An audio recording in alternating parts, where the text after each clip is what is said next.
Pak, sibuk nggak?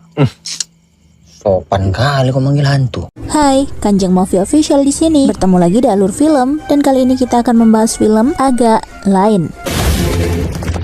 Awal film, pada sebuah pertunjukan pasar malam, seorang pria tampan bernama Oki yang baru saja bebas dari tahanan. Ia pun bekerja dengan terpaksa demi untuk mendapatkan uang sebab ibunya sedang sakit parah. Oki rela melakukan apa saja asalkan mendapatkan uang. Hari itu Oki sedang tak enak badan. Perlakuan jahil para pengunjung membuatnya menjadi marah.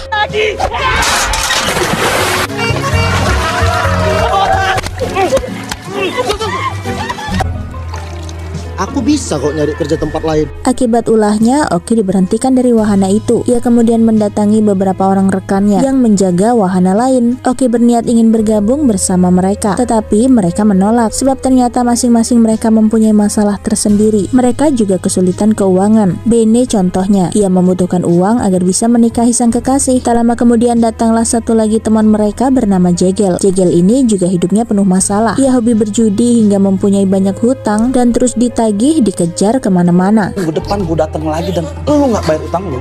Satu-satunya yang bekerja di rumah hantu itu adalah seorang wanita cantik bernama Marni yang bertugas sebagai kasir. Oki terus memohon kepada Boris agar mau membantunya. Oki benar-benar butuh uang untuk membelikan obat ibunya yang sakit parah dan juga biaya hidup adiknya. Butuh uang untuk beli obat mama. Malam itu, wahana hantu mulai beroperasi seperti biasa, tetapi pengunjung mereka sangat sepi. Kalaupun ada yang masuk ke dalam wahana itu, mereka sama sekali tak takut dan malah menertawakan para hantu. Kayak bapak-bapak meriang. Lagian dikejar beginian mah tinggal kita tebar beling. Bahannya beset-beset. Rumah orang miskin. Saat kedua pengunjung ini sedang meledek para hantu, tiba-tiba mereka malah benar-benar ketakutan saat melihat kepala botak si Oki di jendela. Usai bekerja menakut-nakuti para pengunjung, mereka kemudian kembali ke ruang make up. Oki kemudian memberi saran agar wahana hantu milik mereka direnovasi. Karena mereka semua tak punya modal, Oki dengan terpaksa mencuri sertifikat tanah milik ibunya. Sementara itu, Bang Ari si pemilik wahana mendesak para personel rumah hantu agar segera melunasi sewa lapak mereka. Di tengah kepanikan itulah, Oki kembali datang membawa sertifikat. Terus Ben? Siap. Wah oke nih ya kan? Setelah membuat surat kuasa, Oki kemudian meminta ibunya agar menandatangani surat itu dengan alasan itu adalah surat untuk menebus obat. Setelah surat kuasa itu ditandatangani, Oki langsung mendatangi teman-temannya untuk membuat sketsa serta memanggil beberapa ahli untuk merenovasi rumah hantu itu. Oke bang. Ya bang. Mantap kali nih bang. Malam kembali tiba. Hari itu ada seorang wanita cantik yang sedang selingkuh sama om-om anggota dewan. Sialnya saat asik berduaan, mereka malah diikutin sama si istri om-om. Mereka panik, lalu si cewek memakaikan topi kuning kepada si om-om itu. Gak tahu harus bersembunyi di mana, si cewek pun berinisiatif menyuruh si om-om agar masuk ke wahana hantu. Karena panik, gak sengaja malah numbur si mamang cleaning service. Tiket Pak. Satu aja mbak, berapa? 25.000. Karena panik, obat penyakit om-om ini pun terjatuh. Ia kemudian masuk ke dalam wahana rumah hantu, di mana wahana itu baru saja direnovasi. Lebih serem tentunya. Jangan ganggu kami.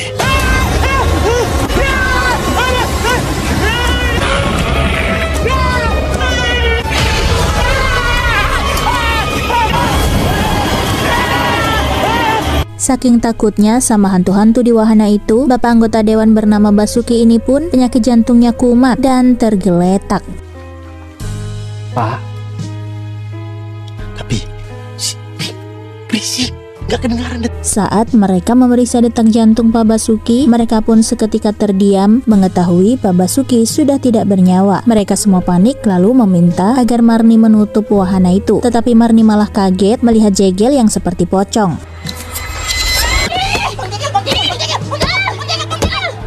Pas tahu kita harus tutup sekarang.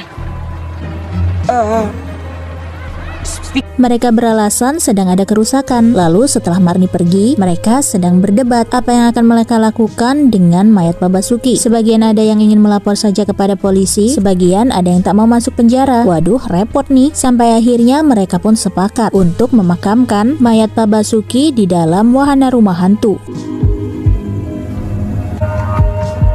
Sementara itu Indah, si cewek pelakor, kaget karena melihat rumah hantu itu sudah tutup. Ditambah lagi ia menemukan obat milik Pak Basuki, membuatnya nekat masuk ke dalam rumah hantu.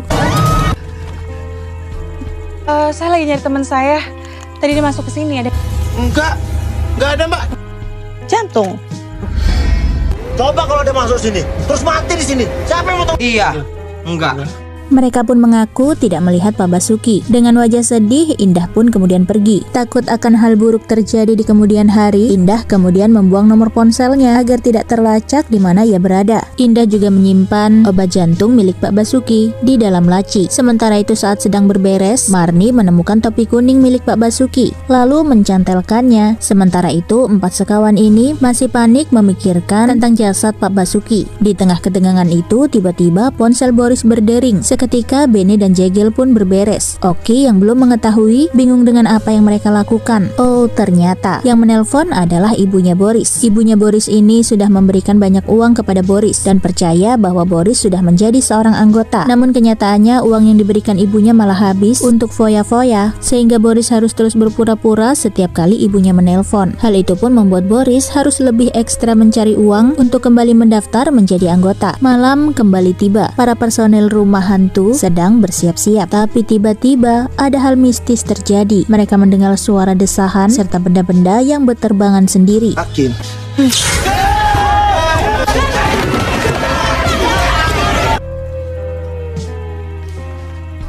Suasana berubah ketika Marni muncul dan mengatakan ada pengunjung rumah hantu. Dia adalah 2 orang remaja berkunjung ke dalam rumah hantu sambil live streaming.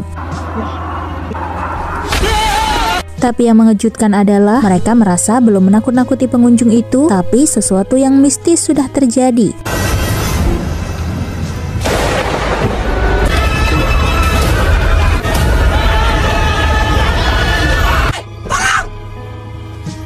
Di sisi lain, istri sah Pak Basuki akhirnya melaporkan kepada pihak polisi setelah 1 kali 24 jam suaminya tak pulang. Lalu keempat sekawan ini lagi-lagi merasa panik dengan keanehan yang terjadi di rumah hantu malam tadi.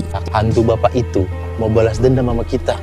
Masuknya Islam dari dulu ini. Oh, ya udah kalau gitu kita cari. Ayo kemana?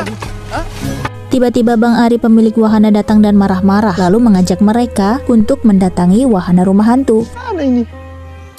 Berapa bukanya? Maaf ya sebelumnya bang, soalnya setannya jam segini belum datang. Kenapa kalian malah bingung? Ternyata Bang Ari ini menyuruh mereka agar segera bersiap-siap sebab para pengunjung sudah antri di depan wahana rumah hantu. Marni kemudian menunjukkan kepada mereka bahwa wahana rumah hantu yang mereka kelola itu viral akibat ulah 2 remaja yang live streaming itu. Lalu saat mereka hendak mulai beroperasi, mereka yakin semua itu adalah ulah arwah Pak Basuki. Mereka lalu meminta tolong kepada arwah Pak Basuki agar kembali muncul menakuti para pengunjung. Sibuk nggak? Ya kan kita memang butuhnya dia marah.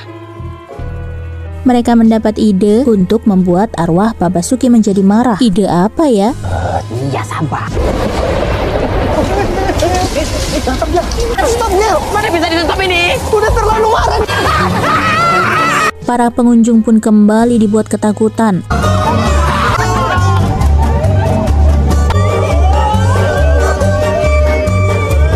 Hari itu mereka mendapat keuntungan besar sehingga membuat Bene sudah bisa menyewa gedung untuk pernikahan mereka. Tapi si bapak calon mertua ini malah minta untuk mengundang seorang artis. Yah, duitnya kurang lagi deh. Malam berikutnya mereka pun beraksi lagi.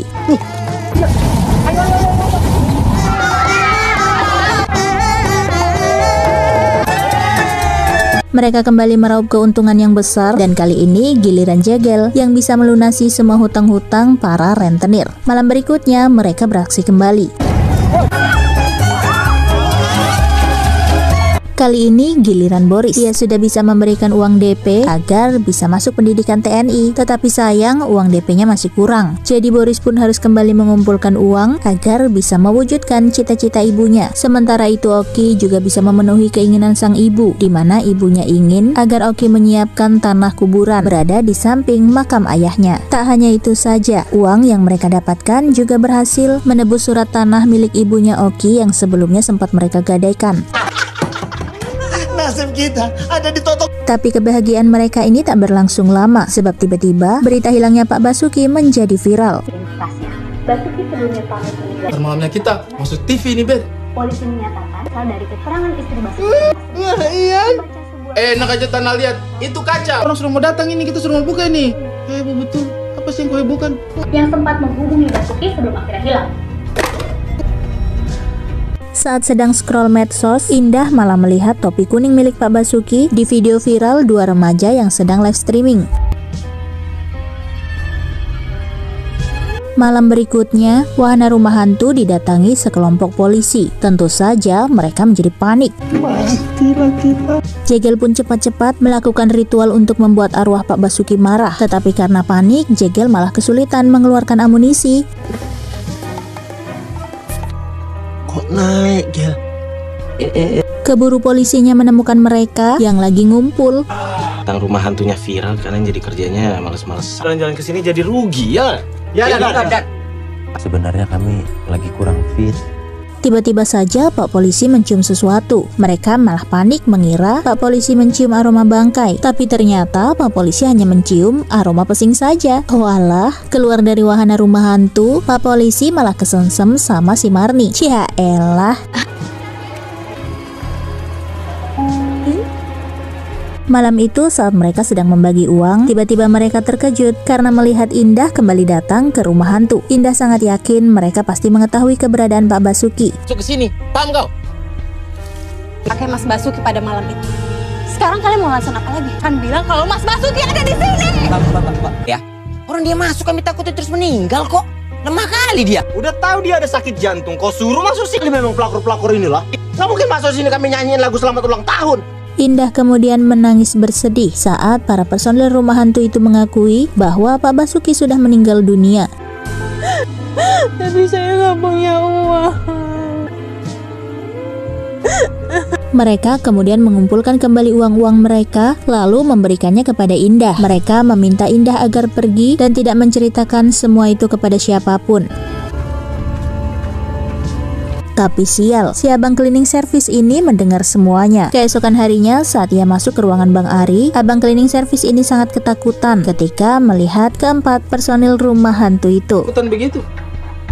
Ini mau balik dulu bang, mau siap-siap. Saat keempat sekawan itu sudah pergi, abang CS bernama Obed ini berusaha memberitahu Bang Ari bahwa ia mengetahui keberadaan Pak Basuki. Tapi karena abang cleaning service ini mempunyai kekurangan, Bang Ari tidak memahami. Sementara empat sekawan ini ternyata mengintip dari luar. Di sisi lain, Marni malah ngedet sama si Pak Polisi. Padahal Pak Polisi ini mencoba untuk mengorek informasi tentang wahana rumah hantu. Di saat empat sekawan ini sedang bersiap-siap, di tengah rasa panik dan ketakutan, tiba-tiba Marlina malah datang sama Pak Polisi.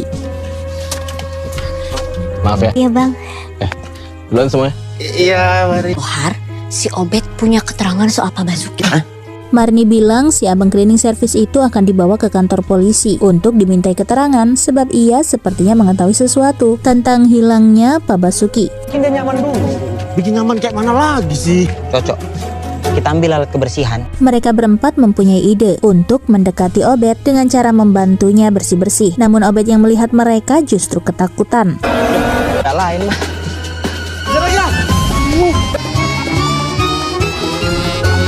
Saking takutnya, Obed sampai naik ke salah satu wahana yang ada di pasar malam. Akibatnya Obed pun terjatuh.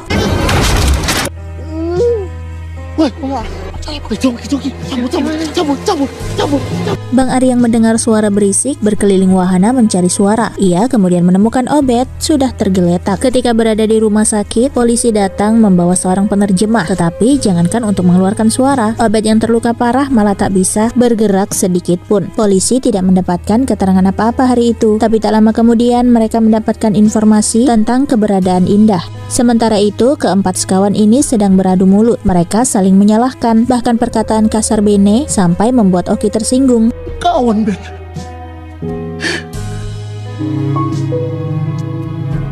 Terlaluan kok, Ben. Oki yang sakit hati itu pun pulang ke rumah dan bersedih di hadapan ibunya. Au, perasaan.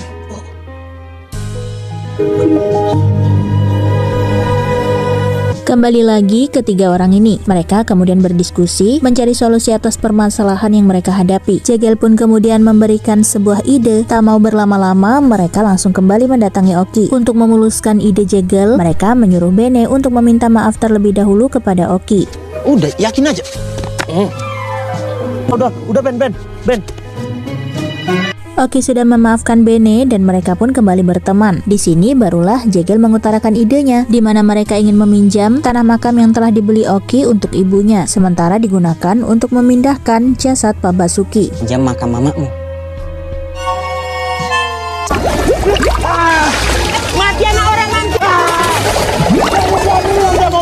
Setelah puas menyiksa Jegel, mereka kemudian kembali berdiskusi. Tetapi akhirnya Oki pun setuju agar makam itu dipinjam sementara untuk memindahkan mayat Pak Basuki. Sementara itu berbekal uang di dalam kantong kresek, Indah bersiap-siap hendak kabur. Tetapi sial, polisi lebih dulu menemukannya. Menjelang malam, para personil rumah hantu membongkar makam mayat Pak Basuki. Tampak mayat Pak Basuki sudah mulai membusuk, mereka pun kesulitan untuk memindahkannya. Ditambah lagi pasar malam sudah mulai beroperasi. Mereka mengurungkan niatnya karena para pengunjung rumah hantu sudah berdatangan. Sialnya, salah seorang pengunjung malah terjeblos ke dalam makam.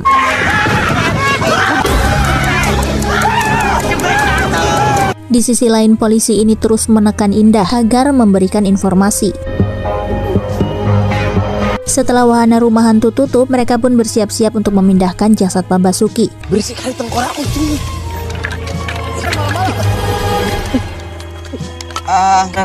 Kurang satu.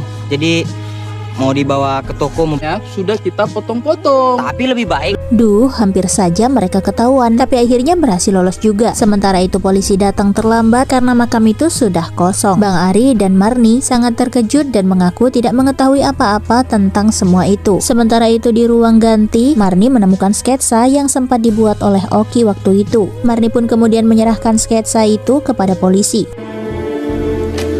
Di saat mereka berempat sedang menggali tanah makam, tiba-tiba Oki mendapatkan telepon dari adiknya mengabarkan bahwa ibu Oki meninggal dunia.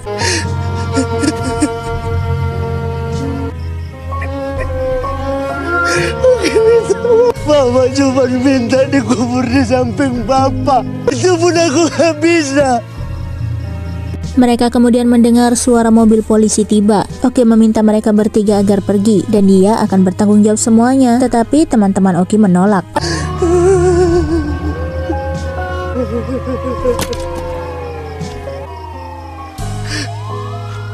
Meninggal.